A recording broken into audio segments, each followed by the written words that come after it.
जय श्री कृष्णा, राधे राधे, श्री शिवाय नमस्तुभ्यम। आज हम आपको बहुला चतुर्थी की कहानी सुनाते हैं। ये भादो मास के कृष्ण पक्ष की चतुर्थी को कहते हैं। कहानी इस प्रकार है।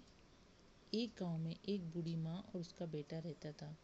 बेटा गांव की गायें चरा करके घर का खर्चा चलाता था। उसकी माँ चौथ माता का व्रत करती थी।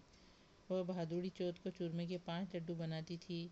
इसमें से एक चौथ माता की चढ़ाती, एक गणेश जी की चढ़ाती, एक हाथ का निकाल कर दान करती, एक बेटे को खिलाती, एक खुद खाती थी। एक बार अड़ोस पड़ोस वालों ने बेटे को भड़का दिया कि तेरी माँ चूरमा बना बना कर खाती है और तुझे केवल एक लड्डू देती है। लड़का यह सुनकर भड़क गया कि माँ तो चूरमा खाती है और मुझे सिर्फ एक लड्डू देती है, बाकी ठंडी रोटियाँ खिलाती है। उसने माँ से कहा, ठंडी रोटी खाकर मेरे से गाय नहीं चराई जाती है, इसलिए तुम चौथ का व्रत करना बंद कर दो। इस पर माँ ने कहा कि बेटा, मैं चौथ का व्रत तेरी सुख शांति के लिए करती हूँ, मैं चौथ माता का व्रत नहीं छोड़ सकती। तो बेटा विदेश जाने लगा। माँ बोली, बेटा यदि तू विदेश ही जा रहा है तो यह चौथ माता की आंखें अपने साथ रख ले। यदि तेरे पर कोई संकट आवे तो चौथ माता का नाम लेकर इन्हें पूर देना, तेरा संकट टल जाएगा। लड़का उन आंखों को लेकर विदेश के लिए चल पड़ा। रास्ते में एक नदी आई। उससे पार जाने का कोई रास्ता और साधन नहीं था। उसे माँ की बात याद आई और उसने आंखें निकालकर चौथ माता का नाम लेकर पूर दिए। तो चौथ माता की कृपा से नदी का पानी दोनों तरफ बटकर रास्ता निकल गया। आगे उसे एक भयंकर जंगल से गुजरना पड़ा। वहाँ रास्ता भटक गया। उसने वहाँ भी आंखें पूर कर कहा कि हे चौथ माता, तू सच्ची है तो मुझे रास्ता दिखा। इतना कहते ही उसे रास्ता मिल गया। आगे चलकर वह एक गांव में पहुंचा। उस गांव के राजा के यहाँ रोजाना बर्तनों का एक आव पकता, जिसमें एक आदमी की बलि दी जाती थी। वह लड़का एक बुढ़िया के घर पहुंचा तो उसने देखा कि बुढ़िया रो रही है। लड़के ने बुढ़िया से पूछा, तुम्हें क्या दुख है, क्यों रो रही हो? बुढ़िया बोली, मेरे एक ही बेटा है और कल राजा उसकी बलि चढ़ाएगा। इस पर लड़का बोला, माँ घबरा मत, तेरे बेटे के बदले तू मुझे भेज देना, तू मुझे भरपेट भोजन करा दे।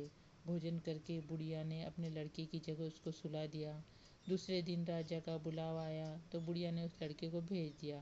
राजा के नौकर उसे ले जाकर आहाव में चुनने लगे तो आंखें पूर कर जल का कलश लेकर बैठ गया और बोला कि हे चौथ माता, तू मेरा संकट टालना। आहाव चुनकर आग लगा दी गई। महीने भर में पकने वाली आहाव एक ही दिन में पक गया। यह जानकर राजा को बड़ा अचरज हुआ। राजा खुद देखने आया और नौकरों को आहाव के कलश उतारने को कहा। नौकर कलश उतारने लगे तो अंदर से आवाज आई, बर्तन धीरे उतारना। आवाज सुनकर सभी अचरज में पड़ गए। बर्तन हटाकर उसे निकाला और पूछने लगे, भाई तुम कौन हो? तब उसने कहा, मैं वही आदमी हूँ जिसको आपने आहाव में चुन दिया था। राजा ने पूछा, तुम बचे कैसे हो? उसने कहा, मेरी माँ चौथ माता का व्रत करती है, मुझे चौथ माता ने ही बचाया है। तब राजा ने 2 घोड़े मंगाए, एक पर खुद बैठे और दूसरे पर उस लड़के को बिठाकर उसके हाथ पैर जंजीर से बांध दिए और कहा, यदि यह जंजीरें खुलकर मेरे हाथ पैरों में आ जाए तो मैं चौथ माता को सच्ची मानूंगा। लड़के ने आंखें पूर कर कहा, हे चौथ माता, अब तक रक्षा की है तो इस बार भी रक्षा कर। देखते देखते उसकी जंजीरें खुलकर राजा के हाथ पैरों में जा गिरी। राजा ने कहा, तेरी चौथ माता सच्ची है। राजा ने अपनी कन्या का विवाह उससे कर दिया और बहुत धन माल देकर विदा कर दिया। लड़का गांव के पास पहुंचा तो लोगों ने जाकर बुढ़िया से कहा, तेरे बेटे बहू आ रहे हैं।